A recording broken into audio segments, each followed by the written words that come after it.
రొడ్డ సురేంద్ర గారు కవి, రచయిత, సినీ గేయ రచయిత, గాయకుడు, ఉపాధ్యాయుడు.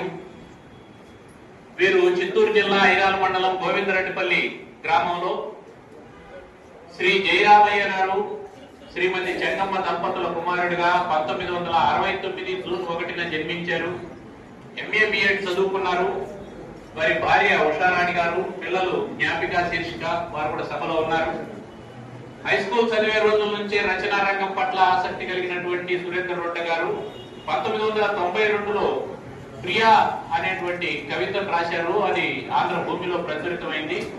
ఆ తర్వాత అనేకమైనటువంటి మాస వార పత్రికల్లో వారి కవితలు విరివిగా వచ్చాయి.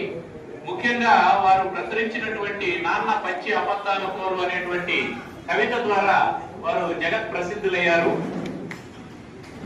ఆ కవితను మళ్ళీ మళ్ళీ చదువుతూనే ఉంటారు. మళ్ళీ అది చక్కర్లు కొడుతూనే ఉంటుంది. అటువంటి వారు తెలుగు వెలుగు, మనం, స్నేహ, సాహితీ కిరణం, ప్రజాశక్తి, విశాలాక్షి మొదలైనటువంటి అనేక పత్రికల్లో వారు రాసినటువంటి కథలు ప్రచురితమైనాయి. రామోజీ ఫౌండేషన్ వారు నిర్వహించినటువంటి కరోనా కవితల పోటీలో ప్రథమ విజేతగా నిలిచారు. భావ తరంగాలు, అడవి మల్లి, కథల సంపుటి, ఈ పుస్తకాలన్నీ వారు ప్రచురించారు.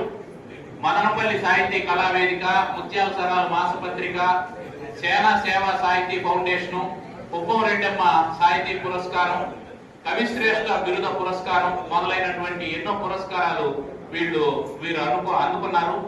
సినిమా రంగంలో కూడా ప్రవేశించి శిశిరం సినిమాలో పాటలు రాశారు.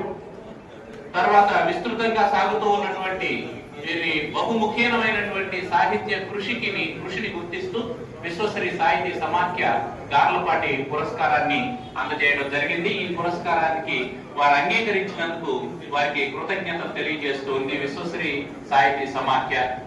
సురేంద్ర రొడ్డ గారు, మీకు ధన్యవాదాలు.